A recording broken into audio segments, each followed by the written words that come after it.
Here we have the 4-hour price chart for CHEWY Incorporated, stock ticker CHWY.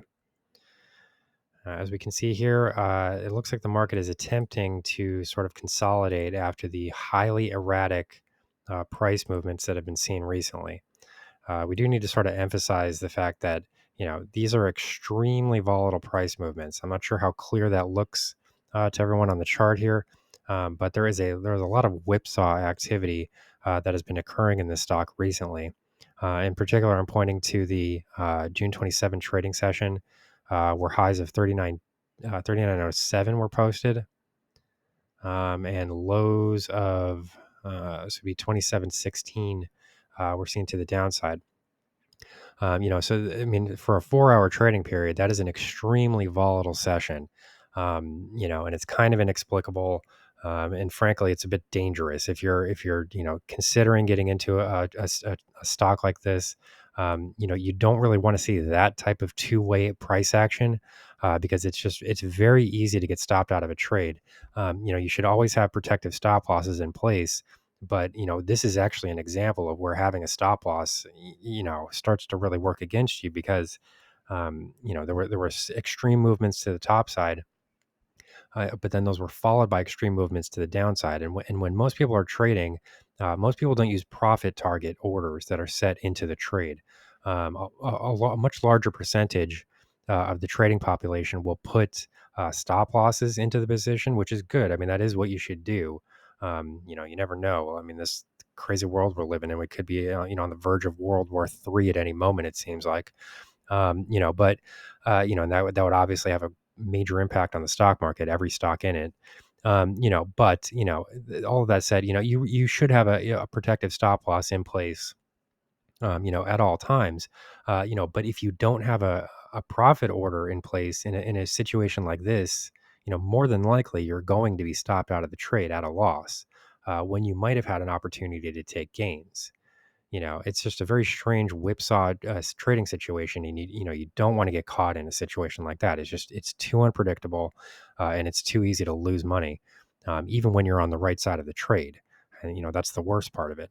So currently, it does look like we're trying to consolidate here, and kind of try to let the dust settle. It's not really surprising. To see something like that. I think some people are trying to maybe step away from the stock at the moment. But what the effect that this will have will be to create a support zone here that can be used to establish new positions going forward. So if we do start to stabilize here, roughly, we can call this support zone coming in at just above, I would say just above 24, just below 24.10.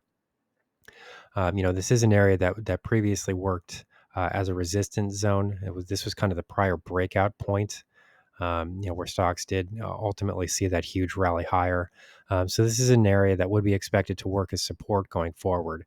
If we can just kind of stabilize here a bit, just above 24.10, this might actually be an acceptable entry zone for buy orders.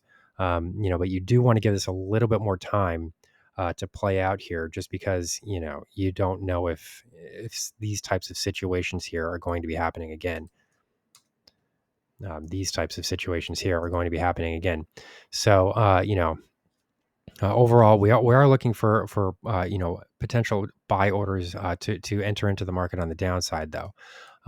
Because for the most part, the stock's momentum is moving higher in a very consistent fashion.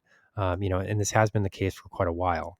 If you're actually looking at this stock a bit more long term, there has been a bullish divergence in place for most of this year.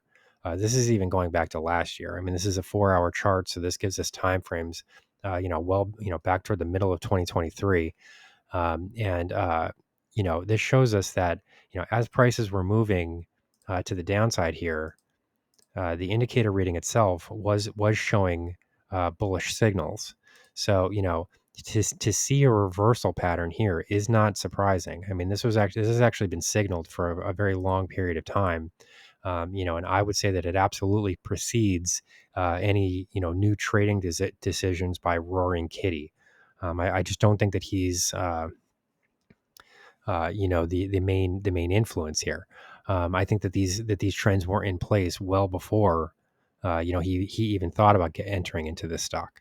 Because we are seeing a very clear bullish divergence that has been in place since this really began September of last year.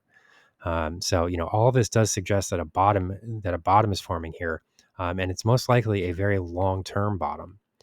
So to the top side here, we've got this erratic price action, which resulted in highs of close to 39.10. But as we can see, this is not the eventual upside target here. There are still higher levels to be focusing on here. The prior highs from this would be roughly June 15th of last year, came in close to the 40.80 level. So this does suggest that we have not really even tested major resistance levels yet.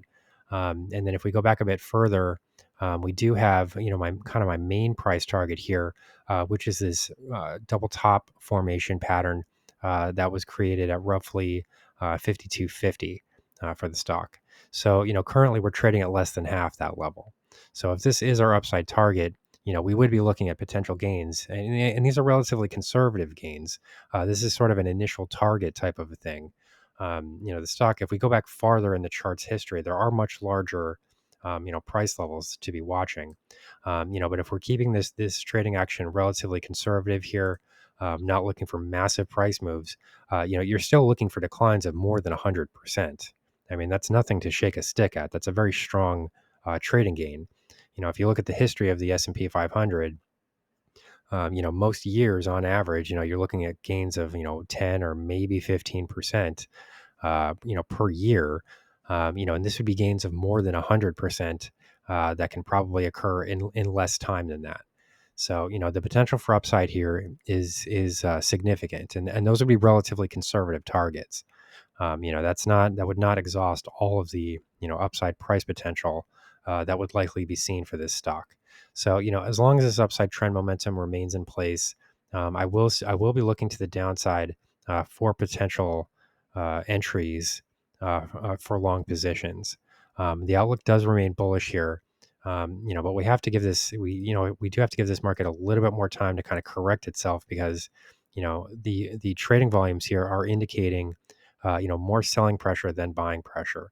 It does look to me like we're trying to stabilize at this $24 level. So that would be encouraging as long as this level holds. But we do need to give this a little bit more time to kind of confirm this level as a potential entry zone. And then if that is the case, we could start to set long positions for some fairly significant runs higher. So here's the current market analysis for CHEWY Incorporated, stock ticker CHWY.